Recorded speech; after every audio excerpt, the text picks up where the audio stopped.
80കളുടെ ആരംഭത്തിൽ തിരുവനന്തപുരത്ത് ആറ്റിങ്ങൽ എന്ന ദേശത്തു നിന്ന് സുവിശേഷ വേലയ്ക്ക് വിളിയുണ്ടായിട്ട് ഈ തൃശ്ശൂർ പട്ടണത്തിലേക്ക് വന്ന ഒരു വ്യക്തി ജീവിതം. അന്ന് തൻ്റെ അവസ്ഥ എന്ന് പറയുന്നത് MSc master of science zoology Kerala യൂണിവേഴ്സിറ്റിയിൽ സെക്കൻഡ് റാങ്ക് വാങ്ങിയ വ്യക്തിയാണ്. കേരള കോളേജ് അല്ല, കേരള യൂണിവേഴ്സിറ്റിയിൽ സെക്കൻഡ് റാങ്ക് വാങ്ങിയിട്ട് മറ്റൊരു ഈ പാലക്കാട് ഭാഗത്ത് ഒരു കോളേജിൽ ഒരു ലെക്ചറായിട്ട് പോസ്റ്റിംഗ് ലഭിച്ചു നിൽക്കുന്ന സമയത്താണ് സുവിശേഷ വേലയ്ക്ക് വിളിയുണ്ടായത്. അതുകൊണ്ട് അതെല്ലാം വിട്ട്, തനിക്കുള്ള എല്ലാ മഹിമയും വിട്ടിട്ട് കർത്താവിൻ്റെ വിളി കേട്ട് ഈ മലബാർ പ്രദേശത്തേക്ക്, തൃശ്ശൂർ മലബാറിൻ്റെ ഭാഗമല്ലെങ്കിലും മലബാറിൻ്റെ ഗേറ്റ് വേ ആണ് തൃശ്ശൂർ. ഞാൻ എപ്പോഴും പറയാറുള്ളത് പോലെ ഈ മലബാറിലേക്ക് അദ്ദേഹം കടന്നു വന്നു. സ്തോത്രം. ആ ദൈവദാസൻ്റെ ദർശനമാണ് ഈ സഭ. ആ ദൈവദാസൻ്റെ ദർശനമാണ് ഈ സഭ. താൻ ഇവിടേക്ക് വരുമ്പോൾ ഏകനായിരുന്നു. എന്നാൽ കാലം മുൻപോട്ട് പോയപ്പോൾ ദൈവം തനിക്ക് ഒരു തക്കതായ തുണയെ ഒരുക്കി. കോട്ടയം മേലുകാവ് സ്വദേശിയായ പ്രിയ ഗ്രേസി എന്ന് പറയുന്ന പ്രിയ ഗ്രേസി ആൻറ്റിയെ തനിക്ക് ഒരു തക്ക തുണയായിട്ട് ദൈവം ഒരുക്കി. ഗ്രേസി ആൻറ്റി ഇന്ന് പകൽ സ്റ്റേജിൽ നമ്മോടൊപ്പം ഉണ്ട്. സ്തോത്രം. ദൈവം അവർക്ക് അനുഗ്രഹിക്കപ്പെട്ട 3 കുഞ്ഞുങ്ങളെ നൽകി. ഫിൻസി, ജിൻസി, മോൻസി. ദേവദാസൻ പൂർണ്ണസമയ കർത്താവിൻ്റെ വേലയിലായിരുന്നു. ആൻറ്റി AG's ഓഫീസിലെ ഉദ്യോഗസ്ഥയായിരുന്നു. എങ്കിലും അവരൊരുമിച്ച് കർത്താവിൻ്റെ വേല ചെയ്തു. ദേവദാസൻ ആദ്യമായിട്ട് ഈ തൃശ്ശൂർ പട്ടണത്തിലേക്ക് വരുന്നത് ക്യാമ്പസ് ക്രൂസേഡ് ഫോർ ക്രൈസ്റ്റിൻ്റെ ഒരു പ്രവർത്തകനായിട്ടാണ്. തുടർന്ന് അദ്ദേഹം മറ്റ് പല സുവിശേഷ സംഘടനകളിൽ പ്രവർത്തിച്ചു. NMS നാഷണൽ മിഷണറി സൊസൈറ്റി എന്ന് പറയുന്ന സംഘടന, അങ്ങനെ പല പ്രവർത്തനങ്ങളിൽ അദ്ദേഹം വ്യാപൃതനായിരുന്നു. ഒടുവിൽ അദ്ദേഹം മറ്റ് ചിലരുമായിട്ട് സഹകരിച്ച് മലബാർ മിഷൻ സർവീസ് എന്ന പേരിൽ ഒരു മിഷണറി സംഘടനയ്ക്ക് രൂപം കൊടുത്തു. അതിൻ്റെ ദർശനം മലബാറിൻ്റെ വിവിധ ജില്ലകളിലേക്ക് മിഷണറിമാരെ അയച്ച് അവരെ സാമ്പത്തികമായിട്ട് സപ്പോർട്ട് ചെയ്ത് പ്രവർത്തനങ്ങൾ, സഭാ പ്രവർത്തനങ്ങൾ വളർത്തുക, ചർച്ചുകൾ പ്ലാൻ ചെയ്യുക എന്നുള്ളതായിരുന്നു. ആ പ്രവർത്തനം ശക്തമായിട്ട് മുന്നേറി. ഇന്നും മലബാർ മിഷൻ സർവീസിൻ്റെ അനേകം സഭകൾ മലബാറിൻ്റെ വിവിധ ഭാഗങ്ങളിലുണ്ട്. ഇന്നും ആ പ്രസ്ഥാനം നിലനിൽക്കുന്നു. എന്തെങ്കിലും ഒരു കാര്യം ദൈവത്താലാണ് ആരംഭിക്കുന്നതെങ്കിൽ അത് നിലനിൽക്കും. കർത്താവിൻ്റെ വരവോളം നിലനിൽക്കും. മനുഷ്യൻ ആരംഭിക്കുന്നതെല്ലാം അവസാനിക്കും, പക്ഷെ ദൈവം ആരംഭിക്കുന്നത് അവസാനിക്കത്തില്ല. ഇന്നും മലബാർ മിഷൻ സർവീസ് നിലനിൽക്കുന്നതിനെ ഓർത്ത് ഞാൻ ദൈവത്തിന് സ്തോത്രം ചെയ്യുന്നു. ഇവിടെ ആയിരിക്കുന്ന പാസ്റ്റർ പുരാവത്ത് പാറയിൽ ഒരു കാലത്ത് മലബാർ മിഷൻ്റെ ഒരു മിഷണറി ആയിരുന്നു. Praise the Lord. എന്നാൽ 2000 ആകുന്ന സമയങ്ങളിൽ, അതിന് തൊട്ടുമുള്ള വർഷങ്ങളിലൊക്കെ അദ്ദേഹത്തിൻ്റെ ഉള്ളിൽ, പ്രിയ ചാൾസ് ഫിന്നി എന്ന് പറയുന്ന കർത്തദാസിൻ്റെ ഉള്ളിൽ ദൈവം ഒരു പുതിയ ദർശനം പകരാൻ തുടങ്ങി. പതുക്കെ പതുക്കെ. മറ്റൊന്നുമല്ല, ഈ പട്ടണത്തിൽ ഒരു സഭ, മലബാറിന് വേണ്ടി നിലകൊള്ളുന്ന ഒരു സഭ ഉണ്ടാകണം എന്നൊരു ദർശനം തൻ്റെ ഉള്ളിൽ ദൈവം നൽകി. അതൊരു വിത്ത് പോലെ തൻ്റെ ഉള്ളിൽ വീണു. അത് ചില കാലങ്ങൾ ഉള്ളിൽ കിടന്ന് അത് കിളിർത്തു, അത് വളർന്നു. അങ്ങനെ 2000 ആണ്ടിൽ ഒരു ചെറിയ കൂട്ടത്തെ കർത്താവ് യേശുക്രിസ്തുവിന് വേണ്ടി നേടിയെടുത്തു. അവർ സ്നാനമേറ്റ് അങ്ങനെ മലബാർ ക്രിസ്ത്യൻ അസംബ്ലി എന്ന് പറയുന്ന ഈ പ്രസ്ഥാനം ആരംഭിച്ചു. ആദ്യം ഇതിൻ്റെ പേര് മലബാർ അസംബ്ലി എന്നായിരുന്നു. എന്നാൽ പിന്നീട് അത് മലബാർ ക്രിസ്ത്യൻ അസംബ്ലി എന്ന് ആക്കി മാറ്റി. സ്തോത്രം. ഇന്ന് അദ്ദേഹം കർത്താവിൻ്റെ സന്നിധിയിൽ വിശ്രമിക്കുകയാണ്. ഏകദേശം 9 വർഷങ്ങൾക്ക് മുമ്പ് അദ്ദേഹം ഈ ലോകത്തോട് വിട പറഞ്ഞു. പക്ഷെ ദൈവദാസൻ ഈ ലോകം വിട്ട് കടന്നു പോയെങ്കിലും തൻ്റെ ദർശനം കടന്നു പോയില്ല. ഹല്ലേലൂയ. തൻ്റെ ദർശനം അവസാനിച്ചില്ല. ദർശനത്തിന് ഒരു മരണമില്ല. ഹല്ലേലൂയ. ദർശനം മുന്നേറും. അത് മുന്നേറിക്കൊണ്ടിരിക്കുകയാണ്. ഇന്ന് പുതിയ തലമുറകളിലൂടെ അത് മുന്നേറിക്കൊണ്ടിരിക്കുന്നു. അദ്ദേഹത്തിൻ്റെ ദർശനം ഞാനൊന്ന് പറയാം. അത് നമ്മുടെ എല്ലാവരുടെ ധൈര്യത്തിനും നമ്മുടെ ഹൃദയത്തിലെ ഉറപ്പിനും വേണ്ടി പറയുകയാണ്. മലബാറിൽ ഉടനീളം പട്ടണങ്ങളിലും ഗ്രാമങ്ങളിലും സഭകൾ ഉണ്ടാകണം, ഒരു ചർച്ച് നെറ്റ്വർക്ക് ഉണ്ടാകണം. അതായിരുന്നു അദ്ദേഹത്തിൻ്റെ ദർശനം. 2002 ദൈവകൃപയാൽ ഞാൻ ഇവിടേക്ക് കടന്നു വരുന്നത്. ഞാൻ തുടർന്നുള്ള 2 വർഷങ്ങൾ ഞാൻ താമസിച്ചത് ഫിന്നിയങ്ങളുടെയും ഗ്രേസി ആൻറ്റിയുടെയും അവർ വാടകയ്ക്ക് പാർക്കുന്ന ഭവനത്തിലാണ്. 2 വർഷങ്ങൾ. ഞാൻ ഇവിടേക്ക് വരുമ്പോൾ അതിനു മുമ്പ് ഒരു ചരിത്രം കൂടെ പറയാനുണ്ട്, ചുരുക്കി ഞാൻ പറയാം. എനിക്ക് 17 വയസ്സുള്ളപ്പോഴാണ് ഞാൻ ആദ്യമായിട്ട് തൃശ്ശൂർ പട്ടണത്തിൽ കാലുകുത്തുന്നത്. എറണാകുളത്ത് മറ്റൊരു ആവശ്യത്തിന് വേണ്ടി വന്നപ്പോൾ ഞാൻ എറണാകുളത്തുണ്ടെന്ന് അറിഞ്ഞിട്ട് ഫിന്നിങ്ങൾ വന്ന് എന്നെ കണ്ടു,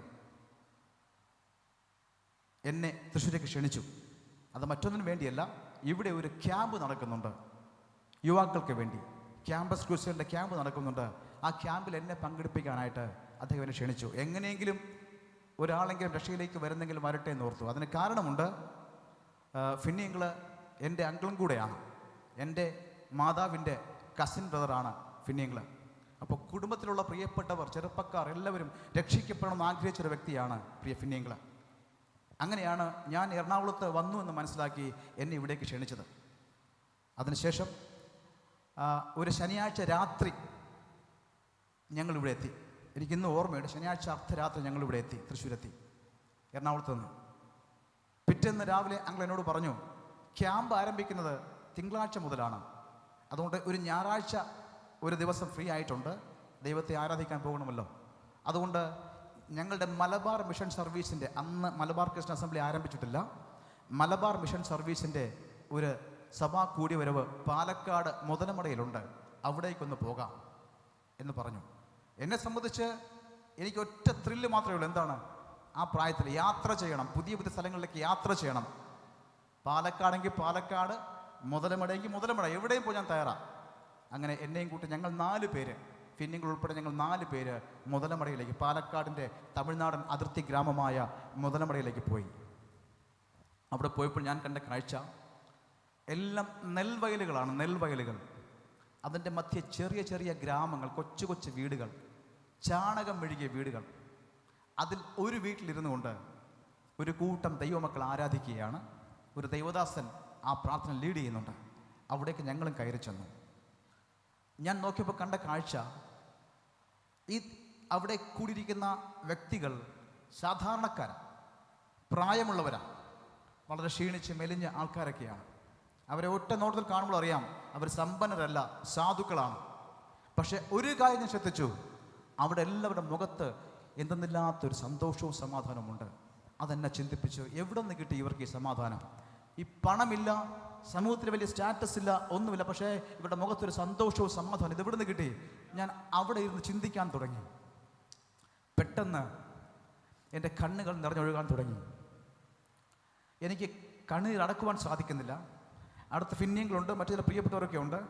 ഞാൻ കരയുന്നത് മോശമല്ലേ, ആരും കാണാൻ പാടില്ലല്ലോ. അതുകൊണ്ട് ഞാൻ കാലിങ്ങനെ കയറ്റിവെച്ച് ഇങ്ങനെ കൈകുത്തി ഇങ്ങനെ ഇരുന്നു, കരച്ചിലടക്കാൻ ശ്രമിച്ചു. പക്ഷേ എനിക്ക് സാധിക്കുന്നില്ല. വീണ്ടും കണ്ണുനീർ ഒഴുകിക്കൊണ്ടേയിരുന്നു. എനിക്ക് മനസ്സിലായില്ല, ഞാനൊരു പാപിയാണെന്ന് എനിക്കന്ന് ബോധ്യപ്പെട്ടു. എൻ്റെ പാപങ്ങൾ എൻ്റെ ഉള്ളിൽ തികട്ടി വരുവാൻ തുടങ്ങി. ആ മീറ്റിങ്ങിന് ശേഷം ചില വീടുകളൊക്കെ സന്ദർശിച്ചിട്ട് അന്ന് രാത്രി ഞങ്ങൾ മടങ്ങിപ്പോന്നു തൃശ്ശൂരിലേക്ക്, ഫിന്നിങ്ങളുടെ ഭവനത്തിലേക്ക്. ഞങ്ങളുടെ യാത്രയിൽ ഞങ്ങൾ 4 പേരുണ്ടായിരുന്നു പറഞ്ഞതിൽ മറ്റൊരു ദേവദാസനും കൂടെ ഉണ്ടായിരുന്നു. അദ്ദേഹത്തിൻ്റെ പേര് അഡ്വക്കേറ്റ് KM പൗലോസ് എന്നായിരുന്നു. ഫിന്നിങ്ങളുടെ സഹപ്രവർത്തകനായിരുന്നു. അദ്ദേഹം ഇപ്പോൾ എറണാകുളത്ത് പെരുമ്പാവൂരിൽ താമസിക്കുന്നു. ഈ സമയത്ത് ഓസ്ട്രേലിയയിലാണ്, അതുകൊണ്ട് വരാൻ കഴിയില്ല എന്ന് പറഞ്ഞിട്ടുണ്ട്. ആ ദേവദാസനും അന്ന് രാത്രി ഞങ്ങളുടെ കൂടെ ഉണ്ടായിരുന്നു. അന്ന് രാത്രി ഫിന്നിങ്ങളുടെ വീട്ടിൽ വെച്ച് രാത്രി 10 മണി കഴിഞ്ഞ സമയത്ത് ഈ KM പൗലോസ് എന്ന കർത്താവിൻ്റെ ദാസൻ എന്നോട് സുവിശേഷം പറയാൻ തുടങ്ങി. അവസാനം എന്നോട് ചോദിച്ചു, നീ ഒരു ക്രിസ്ത്യാനിയല്ലേ, പള്ളിയിൽ പോകുന്ന ആളല്ലേ? ഞാൻ പള്ളിയിൽ പോകുന്ന ആളെ, ജന്മനാ ഒരു ക്രിസ്ത്യാനിയാണ്. പക്ഷെ അദ്ദേഹം വീണ്ടും ചോദിച്ചു, നിൻ്റെ ഉള്ളിൽ ക്രിസ്തു ഉണ്ടോ? നിൻ്റെ അകത്ത് യേശു വന്നിട്ടുണ്ടോ? ഞാൻ പറഞ്ഞു, ഇല്ല. എനിക്കറിയാം യേശുവിനെ ഹൃദയത്തിൽ സ്വീകരിച്ച് നേരത്തെ അറിയാമായിരുന്നു. പല മീറ്റിങ്ങിൽ ഞാൻ കൈ ഉയർത്തിയിട്ടുണ്ട്. പക്ഷേ അപ്പോഴൊന്നും ഞാൻ രക്ഷിക്കപ്പെട്ടിട്ടില്ല എനിക്ക് മനസ്സിലായി. ഞാൻ വീണ്ടും പാപത്തിൽ മുഴുകി ജീവിച്ച വ്യക്തിയാണ്. എന്നാൽ ഈ സമയത്ത് ദൈവദാസൻ എന്നോട് പറഞ്ഞു, നിൻ്റെ ഹൃദയത്തിൽ യേശു ഉണ്ടോ, ഇല്ലെങ്കിൽ യേശുവിനെ ഹൃദയത്തിലേക്ക് സ്വീകരിക്കണം, ക്ഷണിക്കണം എന്ന് പറഞ്ഞു. എന്നോട് ചോദിച്ചു, നിനക്ക് മനസ്സുണ്ടോ? ഞാൻ പറഞ്ഞു, എനിക്ക് മനസ്സുണ്ട്. കാരണം അന്ന് പകലുള്ള യാത്ര എന്നെ മാറ്റിമറിച്ചിരുന്നു. പിന്നെങ്ങളൊക്കെ അടുത്തിരുന്ന് പ്രാർത്ഥിക്കുന്നുണ്ട്. സ്തോത്രം. ആൻറ്റിയൊക്കെ ഭക്ഷണം തയ്യാറാക്കാൻ തിരക്കിലാണ്. ആ ദേവദാസൻ എന്നോട് ഒരു ചെറിയ പ്രാർത്ഥന എനിക്ക് പറഞ്ഞു തന്നു, ഒരു അനുതാപ പ്രാർത്ഥന. ഞാൻ ആ പ്രാർത്ഥന ഏറ്റുപറഞ്ഞ്, എൻ്റെ പാപങ്ങളെ ഏറ്റുപറഞ്ഞ് എൻ്റെ കർത്താവിനെ എൻ്റെ ഹൃദയത്തിലേക്ക് സ്വീകരിച്ചു. അന്ന് രാത്രി 10 മണി കഴിഞ്ഞു, സമയം 10 മണി കഴിഞ്ഞു. ഞാൻ ഉറങ്ങാനായിട്ട് പോയി. പക്ഷെ പിറ്റേന്ന് രാവിലെ എഴുന്നേറ്റപ്പോൾ ദൈവമക്കളെ ഞാൻ പറയട്ടെ, എൻ്റെ ഹൃദയത്തിൽ എന്തെന്നില്ലാത്തൊരു സന്തോഷവും സമാധാനവും നിറയുന്ന എനിക്ക് മനസ്സിലാക്കുവാൻ സാധിച്ചു. ഒഴുകി വരുന്നത് പോലെ, ഒരു പ്രവാഹം പോലെ ഞാനത് മനസ്സിലാക്കി. ഇത് വെറും വാക്കല്ല, എൻ്റെ അനുഭവമാണ് ഞാൻ പങ്കിടുന്നത്. യേശു എൻ്റെ ഉള്ളിൽ വന്നപ്പോൾ എൻ്റെ ജീവിതത്തിൽ സന്തോഷവും സമാധാനവും നിറഞ്ഞു. പാപത്തിൽ നിന്ന് മാറി നിൽക്കുവാൻ എനിക്കൊരു താല്പര്യമുണ്ടായി. ഞാൻ പറയട്ടെ, ഇന്നും ആ സന്തോഷവും സമാധാനവും ഞാൻ അനുഭവിക്കുന്നു. ഇന്ന് 27 വർഷങ്ങൾ ആയിരിക്കുകയാണ്. സ്തോത്രം. അതിനുശേഷം, ആ അനുഭവത്തിന് ശേഷം ഞാൻ നാട്ടിലേക്ക് കടന്നുപോയി. തിരുവനന്തപുരത്ത് എൻ്റെ വിദ്യാഭ്യാസമെല്ലാം കഴിഞ്ഞതിന് ശേഷം ഒരു കാര്യം കൂടെ അതിനിടയ്ക്ക് പറയേണ്ടതായിട്ടുണ്ട്. പിറ്റേന്ന് തിങ്കളാഴ്ച മുതലാണ് ക്യാമ്പ് ആരംഭിക്കുന്നത്, ക്യാമ്പസ് ക്രൂസറിൻ്റെ ക്യാമ്പ്. ആ ക്യാമ്പിൽ ഞാൻ പങ്കെടുത്തു. നല്ല ക്ലാസ്സുകളായിരുന്നു, അനുഗ്രഹിക്കപ്പെട്ട ക്ലാസ്സുകൾ. ആ ക്യാമ്പിൻ്റെ 3-ാം ദിവസം ദൈവദാസന്മാർ ഒരു ഓൾട്ടർ കോൾ നൽകി. എല്ലാവരും മെഴുതിരി കത്തിച്ച് ഉയർത്തിപ്പിടിച്ചിട്ട് ഒരു പാട്ട് പാടി. ആര് എനിക്ക് വേണ്ടി പോകും, എൻ്റെ സുവിശേഷവുമായിട്ട് ആര് പോകും എന്ന് ഒരു ആഹ്വാനം അവിടെ മുഴങ്ങി. ആ രാത്രി ഞാൻ ഒന്നും ചിന്തിച്ചില്ല. ഞാൻ എൻ്റെ ജീവിതം കർത്താവിന് സമർപ്പിച്ചു. കർത്താവ്, അങ്ങയുടെ വേലയ്ക്ക് വേണ്ടി ഞാൻ എന്നെ തന്നെ സമർപ്പിക്കുന്നു പറഞ്ഞു. രക്ഷിക്കപ്പെട്ടതിൻ്റെ 3-ാം ദിവസം കർത്താവിൻ്റെ വേലയ്ക്ക് വേണ്ടി സമർപ്പിച്ചു. ഇതിന് ശേഷമാണ് ഞാൻ തിരിച്ച് നാട്ടിലേക്ക് പോകുന്നത്. വീട്ടിൽ ചെന്നപ്പോൾ എൻ്റെ പിതാവിന് അത് ഉൾക്കൊള്ളാൻ പറ്റുമായിരുന്നില്ല. കാരണം എന്നെക്കുറിച്ച് അദ്ദേഹത്തിന് മറ്റ് പല പദ്ധതികളും ഉണ്ടായിരുന്നു. പക്ഷേ എൻ്റെ തീരുമാനം പറഞ്ഞപ്പോൾ അദ്ദേഹം ക്ഷുഭിതനായി. പിന്നെ കുറേ കാലം പല പ്രശ്നങ്ങളിലൂടെ കടന്നുപോയി. കുടുംബക്കാർ, വീട്ടുകാരെല്ലാം എനിക്കെതിരെ തിരിഞ്ഞു. പക്ഷേ എങ്കിലും ഞാൻ ഉറച്ചു നിന്നു. എൻ്റെ ഡിഗ്രി വിദ്യാഭ്യാസം പൂർത്തിയാക്കിയതിന് ശേഷം എൻ്റെ പദ്ധതി നോർത്ത് ഇന്ത്യയിലേക്ക് സുവിശേഷവുമായിട്ട് പോവുക എന്നുള്ളതായിരുന്നു. അങ്ങനെ നോർത്തിലേക്ക് പോകാൻ ഒരുങ്ങിയിരിക്കുന്ന സമയത്ത്, ഏതെങ്കിലും ബൈബിൾ സ്കൂളിൽ പഠിച്ചിട്ട് നോർത്തിലേക്ക് പോവുക എന്നുള്ള പദ്ധതിയായിരുന്നു. അങ്ങനെ ഒരുങ്ങിയിരിക്കുന്ന സമയത്ത് പിന്നെങ്ങൾ കൂടെ എനിക്ക് കത്തുകളായി, അന്ന് മൊബൈൽ ഫോണില്ല, കത്തുകൾ അയക്കാറുണ്ട്. എന്നെ ധൈര്യപ്പെടുത്തുന്ന കത്തുകൾ അയക്കാറുണ്ട്. അത് ഒരു സെൻറ്റൻസ് ഇപ്പോഴും ഓർക്കുന്നുണ്ട്. സിജു, ഞാനന്ന് ഡിഗ്രിക്ക് പഠിക്കുകയാണ്, ഞാൻ നാട്ടിലാണ്. എനിക്ക് അയച്ച ഒരു ലെറ്ററിൽ ഒരു ഇംഗ്ലീഷ് സെൻറ്റൻസ് ഉണ്ട്. Siju, this is the time for us to fly എന്ന് ഒരു സെൻറ്റൻസ് എഴുതി ഞാൻ ഓർക്കുകയാണ്. ഇത് നമുക്ക് പറന്ന് ഉയരേണ്ട സമയമാണ് എന്ന് ഉള്ള സെൻറ്റൻസ്. അങ്ങനെയൊക്കെ എന്നെ ഒത്തിരി പ്രോത്സാഹിപ്പിച്ചു. അങ്ങനെ ഡിഗ്രി കഴിഞ്ഞിട്ട് ഞാനിങ്ങനെ, എനിക്ക് PGക്ക് അഡ്മിഷൻ കിട്ടിയില്ല ആ സമയത്ത്. എങ്കിലും നോർത്തിലേക്ക് പോകണമെന്ന ആഗ്രഹത്തോടെ ഞാൻ ഇരിക്കുകയായിരുന്നു. എൻ്റെ പിതാവിൻ്റെ ആഗ്രഹം അവസാനം എൻ്റെ പിതാവ് അനുവദിച്ചു. പക്ഷേ ഒരു കാര്യമുണ്ട്, നീ മാക്സിമം വിദ്യാഭ്യാസം എടുത്തിട്ട് മാത്രമേ പോകാവൂ എന്നൊരു നിർബന്ധത ഉണ്ടായിരുന്നു. എനിക്ക് എൻ്റെ പിതാവിൻ്റെ ആഗ്രഹത്തെ സാധിപ്പിക്കാൻ കഴിഞ്ഞില്ല.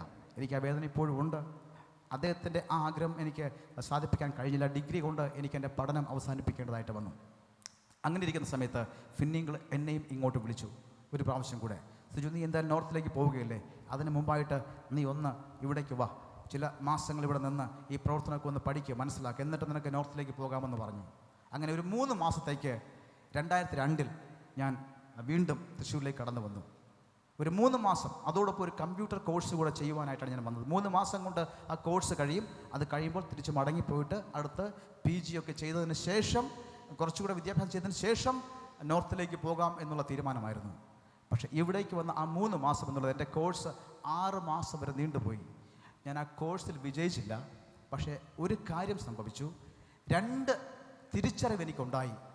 ഞാൻ ഇവിടേക്ക് തൃശ്ശൂരേക്ക് 2002 വരുമ്പോൾ എൻ്റെ ചിന്ത ഇതായിരുന്നു, ഞാൻ ഏത് സുവിശേഷ വേലയിൽ ഏത് വേലയും ചെയ്യാം, ഏത് ശുശ്രൂഷയും ചെയ്യാം, പക്ഷേ സഭാശുശ്രൂഷ മാത്രം ചെയ്യില്ല എന്നുള്ള തീരുമാനത്തോടെയാണ് ഞാൻ വന്നത്. Praise God. എന്നാൽ ഇവിടെ വന്നപ്പോൾ ഫിന്നിങ്ങൾ സഭ ആരംഭിച്ച് 2 വർഷങ്ങൾ കഴിഞ്ഞ സമയമാണ്. സഭ പെട്ടെന്ന് വളരുന്ന സമയമാണ്. എൻ്റെ കാഴ്ചപ്പാട് പതുക്കെ മാറാൻ തുടങ്ങി. എന്നെക്കുറിച്ചുള്ള ദൈവിക പദ്ധതി സഭാ ശുശ്രൂഷയാണെന്ന് എനിക്ക് ബോധ്യപ്പെട്ടു. 2, മലബാറിനെ കുറിച്ച് എന്നോട് സംസാരിച്ചു. അന്ന് അദ്ദേഹത്തെ കാണാൻ ദൈവദാസന്മാർ വരും. അവർ രാത്രികളിലൊക്കെ വെളുക്കുവോളം ഇരുന്ന് ചർച്ച ചെയ്യാറുണ്ട് മലബാറിൻ്റെ അവസ്ഥയെക്കുറിച്ച്. അതോടെ എനിക്കൊരു കാര്യം മനസ്സിലായി, എൻ്റെ വിളി കിടക്കുന്നത് നോർത്ത് ഇന്ത്യയിലേക്കല്ല മലബാറിലേക്കാണെന്ന് എനിക്ക് മനസ്സിലായി. അങ്ങനെ ഞാൻ വീണ്ടും 6 മാസം കഴിഞ്ഞ് നാട്ടിലേക്ക് ഒന്ന് പോയതിനു ശേഷം ഞാൻ വീണ്ടും മടങ്ങി വന്നു. തുടർന്ന് 2 വർഷങ്ങൾ ഞാൻ അവരുടെ വീട്ടിലാണ് താമസിച്ചത്. ആ 2 വർഷങ്ങളാണ് എന്നെ ദൈവം മോൾഡ് ചെയ്തത്. എന്നെ ഒരു പാസ്റ്ററൽ മിനിസ്റ്ററിലേക്ക് എന്നെ കൈപിടിച്ച് ഉയർത്തുകയും എന്നെ പരിശീലിപ്പിക്കുകയും ചെയ്തത് പ്രിയ ഫിന്നിയങ്ങളാണ്.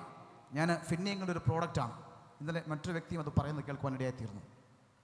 എനിക്ക് അതിൽ തീർത്താൽ നന്ദിയുണ്ട്. ഗ്രേസിയാൻ്റെക്കുറിച്ച് പറയുമ്പോൾ വളരെ കഠിനാധ്വാനമായ നാളുകളിൽ ചെയ്തതായിട്ട് എനിക്ക് മനസ്സിലാക്കുവാൻ സാധിക്കും. ഞാൻ കണ്ണുകൊണ്ട് കണ്ട കാര്യമാണ്.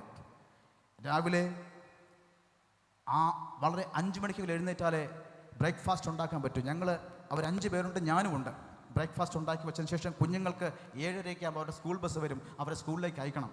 ആൻറ്റിക്ക് ഒരു 9 മണിയാകുമ്പോൾ ഓഫീസിലേക്ക് പോകണം. ഇത് കഴിഞ്ഞ് ഫിന്നിയെങ്കിലിന് ശുശ്രൂഷക്കാർ ഞങ്ങൾക്ക് ഒരുമിച്ച് കടന്നു പോകേണ്ടതായിട്ടുണ്ട്. ഇവർക്കെല്ലാം ഉള്ള ഭക്ഷണം തയ്യാറാക്കി വെക്കണം. അത് കഴിഞ്ഞ് ഓഫീസിലേക്ക് പോകണം. വൈകിട്ട് 4, 4:30, 5 മണിയൊക്കെ ആകുമ്പോൾ ഓടി വരും. വൈകിട്ടത്തേക്കുള്ള ചായ ഇട്ട് തരണം, അതും ആൻറ്റിയാണ് ചെയ്യുന്നത്. അതെല്ലാം ക്രമീകരിച്ചിട്ട് വൈകിട്ടുള്ള ഭക്ഷണം എല്ലാം ക്രമീകരിച്ചിട്ട് വീണ്ടും വിസിറ്റിങ്ങിനായിട്ട് ഞങ്ങളുടെ കൂടെ ആൻറ്റിയും വരും. എപ്പോഴാണ് ഉറങ്ങുന്നതെന്ന് എനിക്ക് അറിയത്തില്ലായിരുന്നു. ഒരു 4 മണിക്കൂറെങ്കിലും ഉറങ്ങാൻ പറ്റുമെന്ന് എനിക്ക് സംശയമായിരുന്നു. അത്തരത്തിൽ അങ്കിളുടെ കൂടെ തോളോട് തോൾ ചേർന്ന് കഠിനാധ്വാനം ചെയ്ത വ്യക്തിയാണ് പ്രിയ ഗ്രേസി ആൻറ്റി. എനിക്കതറിയാം, ഞാൻ എൻ്റെ കണ്ണുകൊണ്ട് കണ്ട കാര്യമാണ്. ഹല്ലേലൂയ. എനിക്ക് അവരോടെല്ലാം തീർത്താൽ തീരാത്ത നന്ദിയുണ്ട്, കടപ്പാടുണ്ട്. ഒടുവിൽ സഭ എന്നെ പ്രാർത്ഥിച്ച് കോഴിക്കോടേക്ക് അയച്ചു. പിന്നെയുള്ള 15 വർഷങ്ങൾ ഞാൻ കോഴിക്കോടായിരുന്നു. ഞാൻ കോഴിക്കോടേക്ക് പോകുമ്പോൾ ഒറ്റയ്ക്കാണ് പോയത്. 5 വർഷങ്ങൾ ഒറ്റയ്ക്ക് ഞാനവിടെ ശുശ്രൂഷിച്ചു. അന്ന് രക്ഷയിലേക്ക് വന്ന ചില ദൈവമക്കൾ ഇന്നിവിടെ ഉണ്ട്. ഞാൻ അവരെ ഓർത്ത് സ്തോത്രം ചെയ്യുന്നു. പ്രിയ ജയറാം പാസ്റ്ററും കുടുംബവും, പ്രിയ പ്രേമൻ ബ്രദർ കുടുംബം, മറ്റു പലരും ഞാൻ ഒറ്റയ്ക്ക് അവിടെ ആയിരുന്ന സമയങ്ങളിൽ രക്ഷയിലേക്ക് വന്നവരാ. പിന്നെയും അനേകർ രക്ഷയിലേക്ക് ആ സമയങ്ങളിൽ വന്നു. ഒടുവിൽ എൻ്റെ ഒറ്റപ്പെടൽ മാറി എനിക്ക് തക്കതായൊരു തുണയെ തമ്പുരാൻ ഒരുക്കി. അത് മറ്റാരുമല്ല, പ്രിയ ജിൻസി. നിങ്ങൾക്കറിയാമല്ലോ ജിൻസി എന്ന് പറയുന്നത്. ജിൻസിയുടെ മാതാപിതാക്കൾ ഇവിടെയുണ്ട്. തിരുവനന്തപുരം ഷാരോൺ ഫെലോഷിപ്പ് ചർച്ചിൻ്റെ ഇപ്പോഴത്തെ റീജിയണൽ പാസ്റ്ററാണ് അദ്ദേഹം.